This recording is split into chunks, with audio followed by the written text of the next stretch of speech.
Bonjour, bonjour à tout le monde. Bienvenue sur ma chaîne YouTube. Bienvenue aux nouveaux abonnés. Sentez-vous à l'aise de ma chaîne. Vous avez des questions, n'hésitez pas à m'écrire à nensconsulting@gmail.com. Je suis Audrey Nenkam, entrepreneur e-commerce, formatrice dans le e-commerce et dans la vente des mèches, dans l'entretien et tout ce qui a trait avec les mèches. Aujourd'hui, je vais vous parler de comment réussir son immigration au Canada.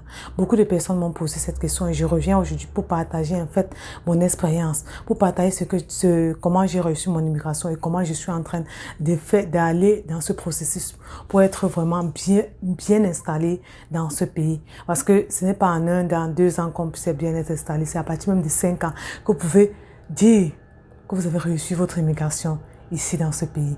Donc retrouvons-nous tout à l'heure pour que je puisse vous donner les 2 cas que j'ai pu lister pour réussir son immigration ici au Canada. À tout à l'heure.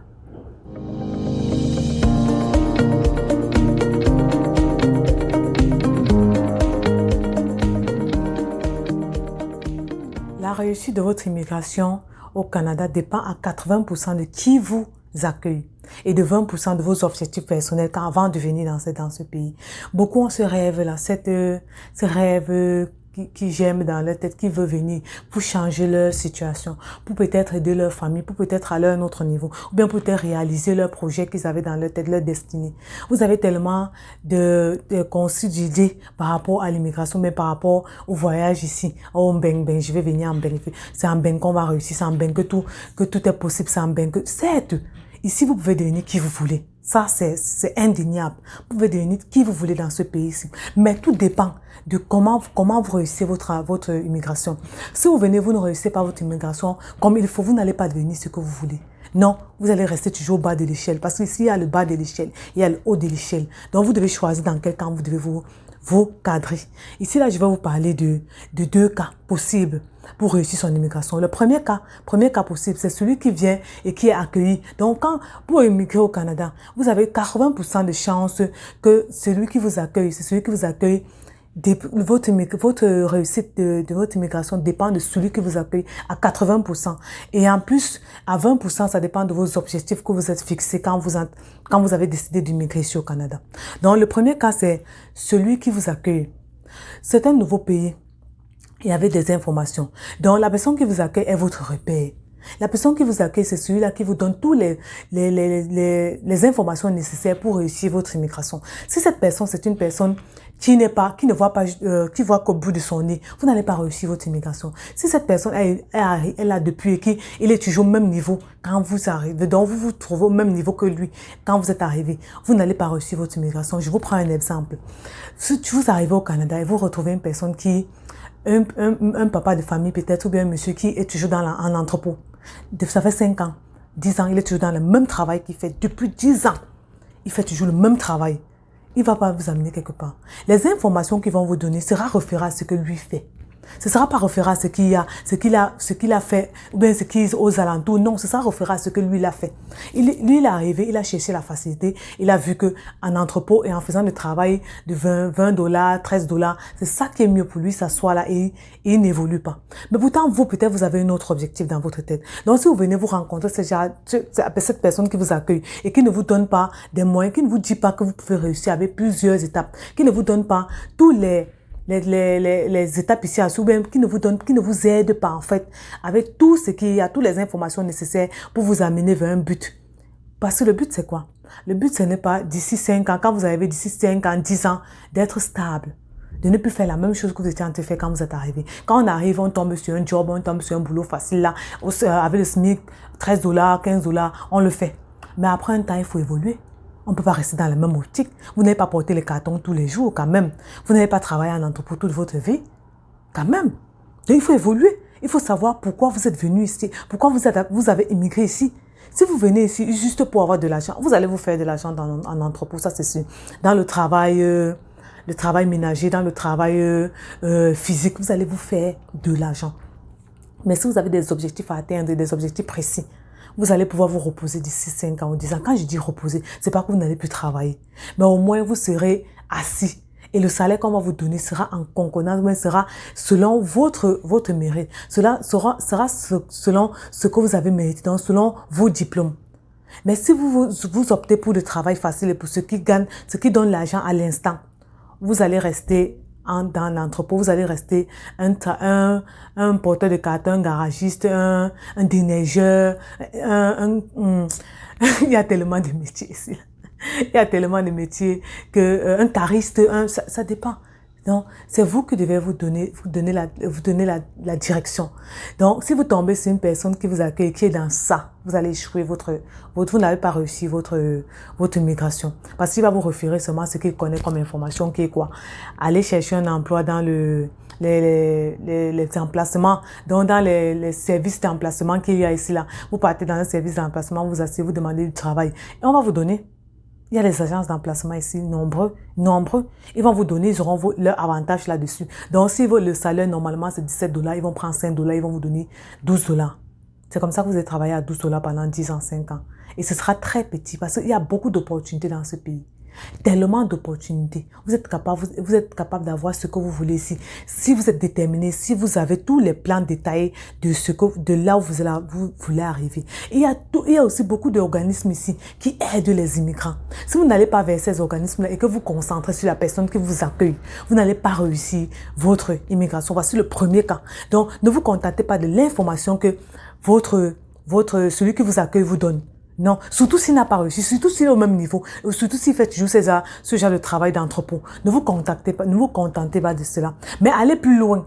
Allez voir les organismes, les agents qui s'occupent des personnes, des nouveaux arrivants ici. Il y en a tellement. Quand vous entrez à l'aéroport, il y a beaucoup de panoplies de papier qu'on vous remet. Ne jetez pas ça quand vous arrivez, en vous disant que vous allez vous référer à la personne qui vous a accueilli. Non.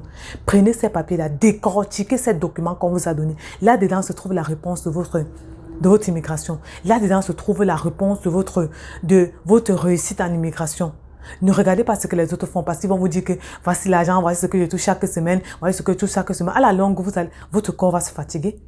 À la longue, vous n'allez plus être capable de porter les charges que vous portez quand vous êtes arrivé. À la longue, à 45 ans, 35 ans, 50 ans, vous allez faire comment? Vous ne pourrez plus faire ce même travail.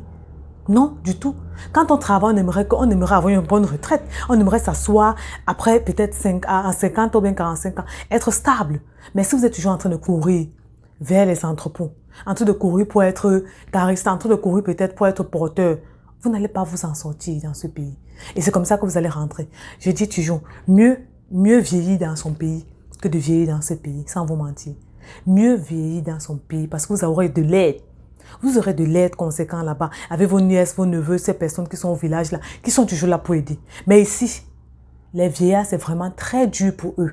Surtout pour ceux qui n'ont pas réussi. Ceux qui ont leur argent, vraiment, ils se payent une bonne maison de retraite là, ils sont à l'aise. Ils n'ont pas de problème. Mais vous, n'ayant pas programmé votre retraite, n'ayant pas programmé cela, n'ayant pas pensé à cela, qu'à 50 ans, est-ce que je serai en train de faire ce même travail? Vous allez périr ici. Vous n'allez pas réussir si vous allez mourir à petit feu. Maladie et ceci parce qu'il n'y aura personne pour vous aider. L'argent appelle tout. C'est l'argent qui fait tout. Même les maisons de retraite, c'est de l'argent. Donc, je vous conseille quand vous arrivez ici, quand vous immigrez, ne vous référez pas seulement à la personne qui vous accueille, mais regardez tous les organismes, posez des questions. Il y a des personnes qui sont là pour ça, posez des questions. Appelez les numéros qu'on vous a donnés sur les documents. Vous allez voir la différence entre les informations qu'on vous donne au quartier ou bien dans le travail que vous faites et les informations qui sont réelles. Parce qu'il y a les informations qui sont réelles et qui sont là pour vous aider avec des conseils bien établis, indépendamment si vous voulez continuer avec vos études ou pas. Et il y a d'autres conseils du quartier, comme on connaît, nous sommes les quartiers-là. On va te dire que tu sais que, en fait, c'est comme ça, c'est comme ça, c'est comme ça. Ce n'est pas la bonne information. Allez vers la source. Le deuxième cas ici maintenant, c'est le cas de quand vous arrivez, les 20% qui restent. Ce sont vos objectifs, ce que vous avez décidé de venir ici faire. Certains viennent ici parce qu'ils veulent que leurs enfants aient une bonne avenir. Ouais, c'est bon là. Moi, je suis ici. Je priorise plus mes enfants. À un niveau, je vais redescendre dans mon pays, continuer, investir et continuer avec mes activités dans mon pays. Parce que le plus important pour moi, c'est de développer mon pays, c'est pas développer ce pays. Je suis une aide conséquente dans ce pays. J'essaie d'être une bénédiction dans ce pays et de faire ce qu'il faut dans ce pays, d'être droit et faire mes choses avec réglementation. Oui, mais à un niveau, je viens de quelque part, je ne peux pas oublier d'où je viens. Mais je vais me rappeler de cela et je vais rentrer Je vais rentrer dans mon pays pour investir, pour être stable là-bas. Parce que c'est là-bas que j'ai décidé de vieillir. Chacun a sa façon de voir son avenir. Mais le mien, c'est, je vois mon avenir en Afrique et au Cameroun. Parce que je veux faire évoluer mon pays. Je veux faire évoluer ma communauté. Je veux qu'on puisse aller à un autre niveau. C'est ce que les autres ont fait. C'est ce que les Occidentaux ont fait. Pourquoi pas nous aussi? Donc, c'est ça mon objectif. Quand vous venez ici, vous devez avoir votre objectif. Soit vous venez pour un temps pour les enfants, soit vous venez pour votre carrière. Votre carrière, ça vous demande encore de refaire vos diplômes. Donc, ça veut dire quoi refaire vos diplômes? Donc, vous devez faire une équivalence. Qu'est-ce que vos diplômes que vous avez en Afrique ici?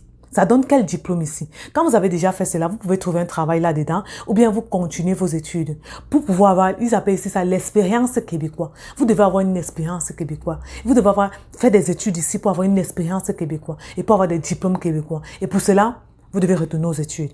Mais pour ceux qui sont déjà âgés, qui ne peuvent pas, qui voient que c'est trop long et que c'est long, donc c'est un long parcours, vous allez rester en entrepôt, vous allez faire des boulots de $15, des boulots de $20, peut-être même $25 si vous avez la chance, ou $30. Si vous prenez du temps dans cette entreprise, on peut vous donner jusqu'à $25, $30 de l'heure. Mais ça vous fatigue. Ça va vous fatiguer. Et votre retraite ne sera pas bien programmée.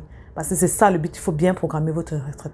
Mais si vous planifiez qu'en venant, vous savez que vous allez fréquenter un temps, même vous donner 2-3 ans pour fréquenter. Après cela, vous commencez, vous cherchez un bon boulot. C'est encore bien.